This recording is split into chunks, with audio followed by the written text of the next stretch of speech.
ரொம்ப நாளா எம்சியூக்குள்ள நம்ம கேங் கார்ல எஸ்பெசிட்டா வர மாதிரி ஒரு ரூமை சுத்திட்டு இருந்துச்சு நம்ம கஸ்ஸுங்க.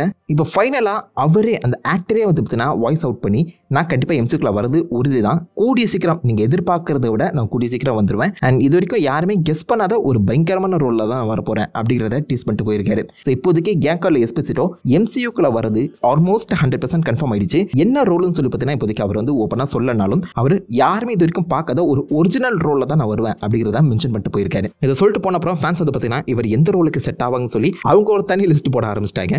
என் மைண்ட்ல வெறும் ரெண்டே கேரக்டர்ஸ் தாங்க இருக்காங்க. ஒன்னு ப்ரொஃபசர் எக்ஸ், அதே மாதிரி மேக்னெட்டை ப்ளே பண்றதுக்கும் அவருக்கு ஆசை இல்லையா. ரொம்ப நாளா நான் வந்து நெகட்டிவ் ஷேடே பண்ணிட்டு இருக்கேன், ஒரு பாசிட்டிவ் ஷேட் பண்ணா நல்லா இருக்குங்கிற மாதிரியும் சில இடத்துல அவர் வந்து டீஸ் பண்ணியிருக்காங்க. அந்த காரணத்தினால மேக்னெட்டோ ஆர் ப்ரொஃபசர் எக்ஸ் அவர் வரதுக்கான வாய்ப்புகள் கம்மி. எனக்கு தெரிஞ்ச மியூட்டன்ஸ் பக்கமே இந்த கேங் கார்ல வந்து செட் பண்ண மாட்டாங்கன்னு தோணுது. அண்ட் அவர் வந்து கூடிய சீக்கிரம் சூனர் தென் லேட்டர் அப்படிங்கிற மாதிரி மென்ஷன் பண்ணியிருக்காங்க. அந்த காரணத்தினால டப்புன்னு இப்போ அடுத்து வர போற 4-5 ப்ராஜெக்ட்ஸ்ல தான் அவர் அப்பியர் ஆகிறதுக்கான சான்சஸ் அதிகம். ஸோ ஃபென்டாஸ்டிக் ஃபோருக்கான கேஸ்டிங் ஒர்க் தான் இப்போதைக்கு போயிட்டு இருக்கு அந்த சமயத்தில். எனக்கு என்னமோ அந்த படத்தில் தான் அவர் வர போறாரோங்கிற டவுட் இருக்கு.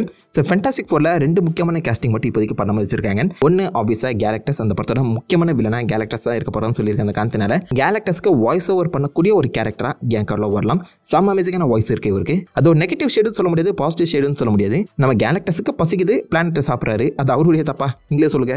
அண்ட் செலஸ்டியல்ஸ் இந்த மாதிரி பல சீட்ஸை விட்டுட்டு போனால் அந்த பிளானட்டை மட்டும் தான் தேடி கேலக்டர்ஸ் சாப்பிட்டு இருப்பாரு. ஸோ செலஸ்டியல்ஸோட அந்த பாப்புலேஷனுமே கட்டுப்படுத்துறதுல கேலக்டர்ஸ் ஒரு முக்கியமான ரோல் ப்ளே பண்ணிட்டு இருக்க. அந்த காரணத்தினால இவர் ஒரு நெகட்டிவ் ஷேட் இல்லாத கிரே ஷேடாக நீங்கள் எடுத்துக்கிட்டாலும் ஸோ அந்த ரோல் பாசிபிள் எனக்கு தெரிஞ்சு கேங் கார்ல ப்ளே பண்ணுறதுக்கான வாய்ப்புகள் அதிகம். அப்படி இல்லைனா டாக்டர் டூம் தாங்க.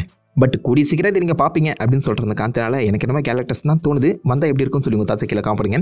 இல்லைனா வேற எந்த ரோல் கேங் கார்ல ப்ளே பண்ணால் நல்லாயிருக்கும் அதையும் கீழே சொல்லிட்டு போங்க.